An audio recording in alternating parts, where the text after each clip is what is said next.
All right, let's talk about something that affects so many of us, anxiety and sleepless nights. Today, we're going to dive deep into the science behind the medications that are designed to quiet our minds and help us rest.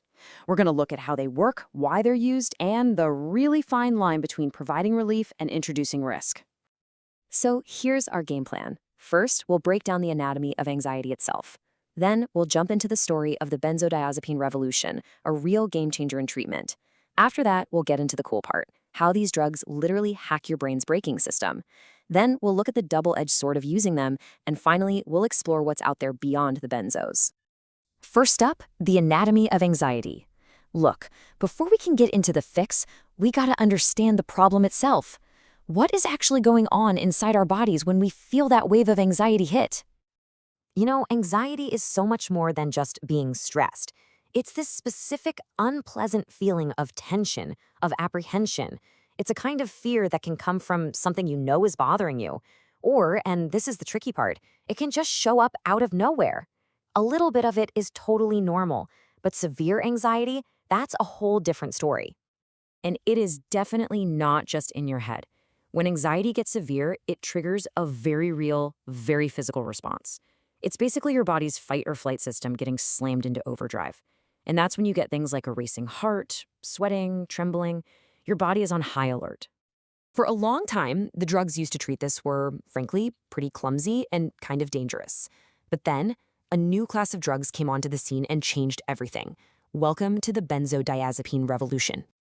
And the reason for this massive shift was actually pretty simple. Benzodiazepines, or benzos as you'll often hear them called, were just a much, much better option than the old guard, the barbiturates. The bottom line, they were way safer. And honestly, they just worked a heck of a lot better. Okay, and this slide right here, this shows you just how huge that safety leap was. What you're looking at is the difference between a dose that works and a dose that's lethal. For the old barbiturate, phenobarbital, that ratio is about 40-1.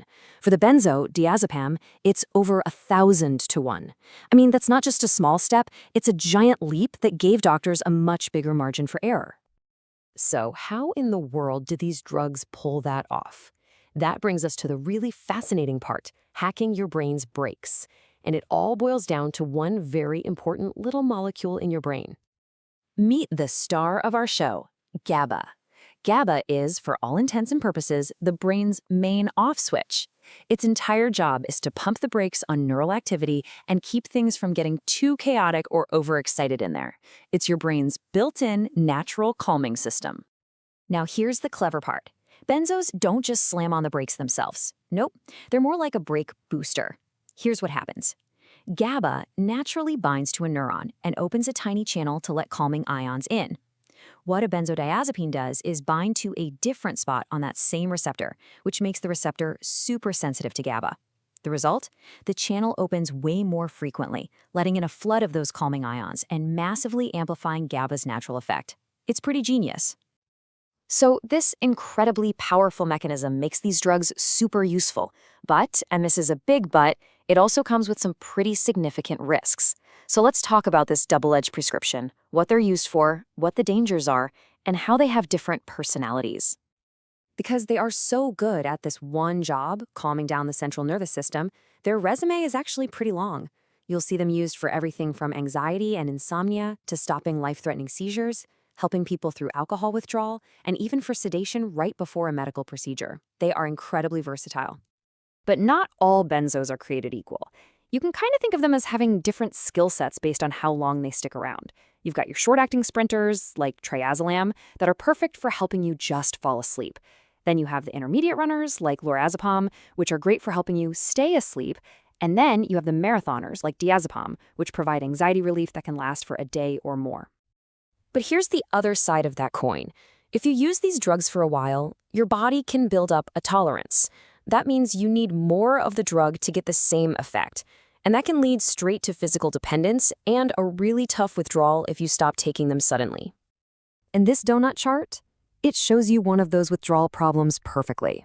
It's called rebound insomnia, where after you stop the medication, your sleeplessness can come roaring back, even worse than before. And you can see those short-acting sprinters like triazolam have the highest risk for a nasty rebound because they leave your system so quickly. And beyond dependence, there are other common side effects. We're talking about things like daytime drowsiness, confusion, and something called ataxia, which is just impaired coordination. It can make things like driving pretty dangerous. They can also mess with your memory, making it harder to learn new things, which is a big concern, especially for older folks. So all of these downsides, they really pushed science to look for better, safer options. So for our last section, let's look beyond the benzos. We'll see how they stack up against the drugs they replaced and check out the new players on the field today. Remember those old-school barbiturates we mentioned? Well, here's the tiny but absolutely critical difference in how they work. Benzos increase the frequency of that GABA channel opening. Barbiturates, on the other hand, hold the channel open for a longer duration. It sounds like a small detail, but keeping that channel open longer is exactly what makes barbiturates so much more dangerous and easier to overdose on. Okay, so what about today's alternatives? Well, you have the Z drugs, like zolpidem, which are kind of like benzos but more targeted just for sleep. Then there was buspirone, a totally different kind of anti-anxiety drug that works on serotonin and doesn't make you drowsy. And you also have melatonin agonists, which work with your body's own natural sleep cycles.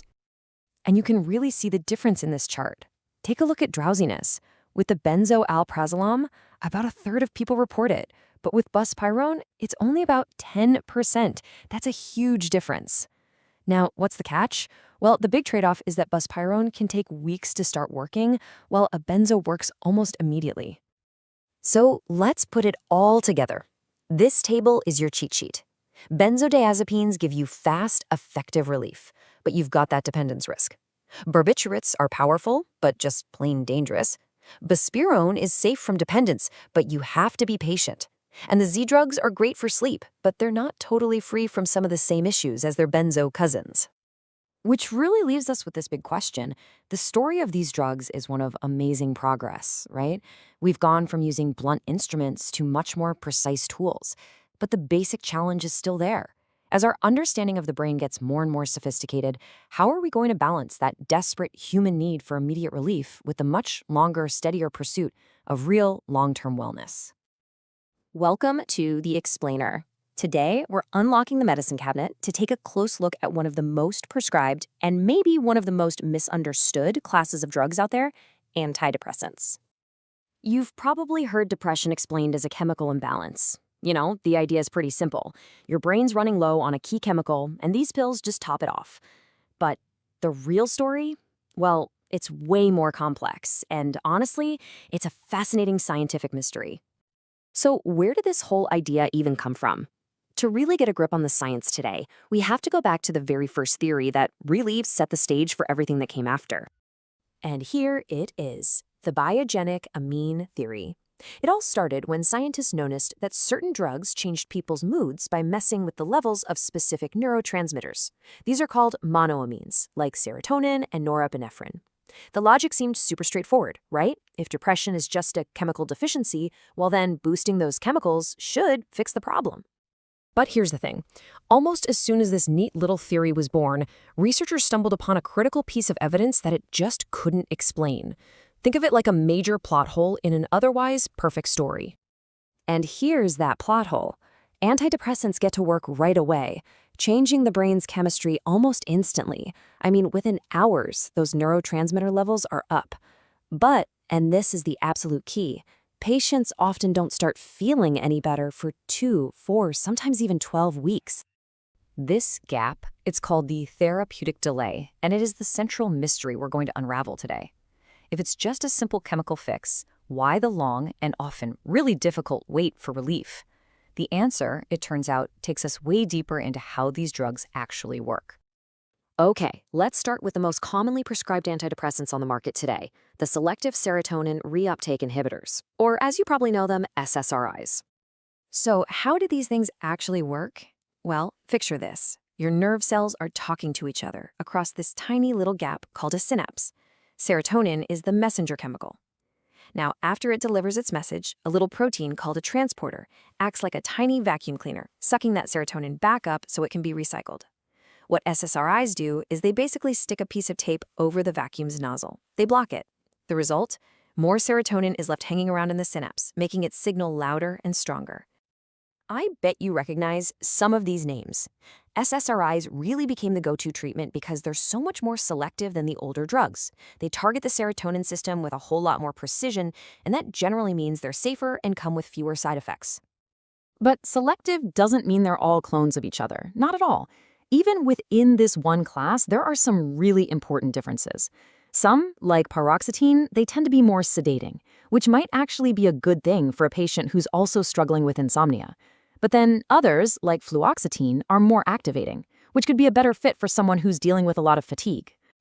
Now, targeting just serotonin is only one strategy. Other drugs take a much broader, less targeted approach to changing your brain chemistry. And this chart really lays it all out. See how the SSRIs hit serotonin hard, but barely touch norepinephrine? Now contrast that with the SNRIs and the older TCAs. They block the reuptake of both, which creates a much wider chemical effect in the brain. So let's talk about those TCAs, or tricyclic antidepressants. They were developed decades ago, and honestly, they were revolutionary because they were so effective, especially for really severe depression. But they're also kind of blunt instruments. On top of affecting serotonin and norepinephrine, they also block a whole bunch of other receptors all over the brain. And this lack of selectivity, that is exactly why they come with such a long list of potential side effects.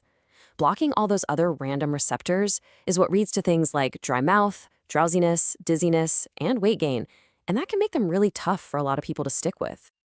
Okay, for our last stop on this tour, let's look at the oldest class of modern antidepressants, a really powerful but also very complicated group called the MAOIs. So MAOIs take a totally different approach. Inside your neurons, there's an enzyme called monoamine oxidase, or MAO for short. Its job is to be the cleanup crew, breaking down any extra neurotransmitters. Well, MAOIs block that enzyme. So instead of stopping the recycling vacuum outside the cell, they shut down the cleanup crew inside the cell. This causes way more serotonin, norepinephrine, and even dopamine to build up and eventually spill out into the synapse. But this super powerful mechanism also creates a really significant risk. See, MAOIs don't just block that enzyme in your brain. They block it all over your body, including in your gut and your liver. And that leads to their most infamous and severe risk, something called a hypertensive crisis. We're talking a rapid, dramatic, and potentially life-threatening spike in blood pressure. This whole crisis is triggered by a substance called tyramine, which is found in a lot of delicious foods, unfortunately, like aged cheese, cured meats, and red wine. Normally, that MAOI enzyme in your gut just breaks down tyramine no problem. But if you're on an MAOI, that enzyme is blocked. Tyramine gets into your bloodstream, causes this massive chemical surge, and sends your blood pressure through the roof. It's this dietary risk, really, that's made MAOIs a last resort treatment today. Okay, so after that whole trip through the pharmacy, let's circle all the way back to our central mystery. We know all of these drugs change brain chemistry right away, so why the therapeutic delay? What is going on in those weeks of waiting? Well, the modern thinking is that the immediate chemical boost isn't the treatment itself. It's just the trigger. It's the first domino to fall in a much longer, much more complicated biological story. The real magic seems to happen through what researchers call adaptive changes that happen over long-term use. Basically, when it's faced with this totally new chemical environment, the brain starts to slowly adapt. It actually changes its own structure and function over a period of weeks. So the solution to our mystery is that these drugs don't work like taking an aspirin for a headache. They work by kicking off a slow, gradual process of brain remodeling. It's neuroplasticity in action. The drugs are encouraging the brain to literally rewire itself out of a depressive state. And that leaves us with one last, pretty provocative thought. If the treatment isn't a simple chemical patch-up, but this slow, complicated process of rewiring the brain, what does that tell us about what depression actually is? It really suggests it's not just some simple chemical deficit, but maybe a much deeper issue with the brain's very structure, its function, and its connectivity. All right, today we're diving into one of modern medicine's most powerful and, honestly, most complicated tools, antipsychotics. These drugs have absolutely changed the lives of millions, but man, they come with a heavy price tag. It's this constant, delicate balancing act between profound relief and some really significant risks. And this quote right here, it just nails the central theme of what we're talking about today. It is a difficult trade-off. You know, every single decision in this field is about weighing the incredible potential for healing against the very real risk of harm. Okay, so before we can even talk about the solution, we've got to understand the problem, right? What exactly is the condition that's so severe it would warrant using such powerful and risky medications in the first place? So the big one, the main condition these drugs are designed for, is schizophrenia. And look, this is absolutely crucial. These drugs are a treatment, not a cure. That's a huge distinction. The goal here is to dial down the intensity of symptoms like hallucinations and delusions, which can help people function and live their lives, especially when they have a good support system. And you might be thinking this is super rare, but it's really not. It affects about 1% of people all over the world. What's more, it usually starts to show up during that really critical time when you're moving from being a teenager into an adult, which just makes its impact that much more profound. So, let's go back to the beginning, to the first wave of these drugs. When they first came on the scene, they were a game changer. They offered the first real tangible medical hope for people living with psychosis. But that hope, it definitely came at a steep price. How they worked was, on the surface, pretty straightforward. Drugs like haloperidol basically just blocked a key dopamine receptor in the brain. And this was incredibly effective at knocking down what doctors call positive symptoms. Now, that's a tricky word, right? It doesn't mean they're good symptoms. It just means they're added symptoms, things like hallucinations that weren't there before. But here's the catch. When you slam the brakes on dopamine that hard, it has this devastating ripple effect. Severe movement disorders. We call them extrapyramidal symptoms, or EPS for short. And this was the heavy, heavy price for the first-generation success. Okay, so those awful movement disorders, well, they lit a fire under researchers to find something better. The goal seems simple enough. Keep the good stuff, but get rid of those terrible side effects. But as we're about to see, they didn't really eliminate the trade-off. They just swapped one set of problems for another. So what was the big idea? What made this new generation different? Well, instead of only blocking dopamine, these newer drugs took a two-pronged approach. They also targeted serotonin receptors, and this more nuanced strategy was the key to changing their side effect profile. And this is where you really see that new trade-off in action. The second generation? Hugely successful at lowering the risk of those scary movement disorders. But they introduced a whole new class of serious problems, metabolic issues, things like massive weight gain, diabetes, high cholesterol. So it wasn't about getting rid of risk altogether. It was about choosing your poison, in a way. A different kind of risk for a different kind of patient. Okay, to really get what's going on with these trade-offs, we have to zoom in, like way in, down to the cellular level. I mean, how can just blocking a tiny receptor lead to both life-changing benefits and, at the same time, some truly devastating side effects? So think of it like this. In your brain, a chemical like dopamine is trying to deliver a message to a cell, kind of like a key trying to fit into a lock. Well, the antipsychotic drug comes along and basically jams the lock. It just parks itself right in that spot, acting like a bouncer at a club, and it physically blocks dopamine from getting in. The message gets weaker, or it just doesn't get delivered at all. It's such a simple concept, but with incredibly complex consequences. Now, one of the scariest, most dreaded long-term consequences of this whole process is something called tardive dyskinesia. These are involuntary, uncontrollable movements, and the really terrifying part is that in some cases, they can become permanent, even if you stop taking the medication. It's a devastating possibility. And this is where it gets kind of weird, right? It's a real paradox. If the drug's job is to block the system that helps control movement, then why on earth would it eventually lead to uncontrollable movement? The answer is pretty wild, and it's all about how the brain fights back. Okay, so here's the leading theory, and it's called supersensitivity. Imagine you're in a room and someone's whispering. You can't hear them, so what do? You lean in, you cup your ear, you tell everyone to be quiet. You basically make yourself more sensitive to the sound. Well, the brain does the exact same thing. It senses its dopamine signals are being blocked, so it starts building more and more dopamine receptors to try and hear the signal better. Over time, the brain cells become so supersensitive that even a tiny normal amount of dopamine comes through like a deafening roar, creating this storm of chaotic signals that results in those uncontrollable movements. So let's pull back and look at the big picture again. When you put all this together, you start to see the immense challenge here. With these medications, side effects aren't just a remote possibility. They're pretty much an expectation. And this number, honestly, this number is just staggering. Side effects aren't the exception, they're pretty much the rule. They happen in almost every single patient, and for about 80% of them, those side effects are significant. This isn't a footnote, it's the main story when it comes to this type of treatment. This little table here does a fantastic job of laying out the whole story. You can see it clear as day. Look at haloperidol, a classic first-gen drug. Off-the-charts risk for movement problems, right? But low risk for weight gain. Now look at olanzapine, a second-gen. They fix the movement problem, risk is very low, but boom, the risk for weight gain and sedation goes through the roof. Newer drugs like aripiprazole are trying to find a better middle ground, but the fundamental challenge is always there. And this, right here, is the absolute key takeaway from all of this. There is no such thing as the single best antipsychotic. It just doesn't exist. The real art and science of psychiatry here is about being a matchmaker, carefully pairing a person's individual health and symptoms with a specific drug's unique profile of risks and benefits, and then watching them like a hawk to see what happens. And that leaves us with this huge, lingering question. For more than half a century, medical progress in this field has basically meant trading one kind of severe side effect for another. The real quest, the holy grail for medicine, is to finally break out of this cycle. Can we find a future where we can finally offer people relief without asking them to pay such an incredibly high price?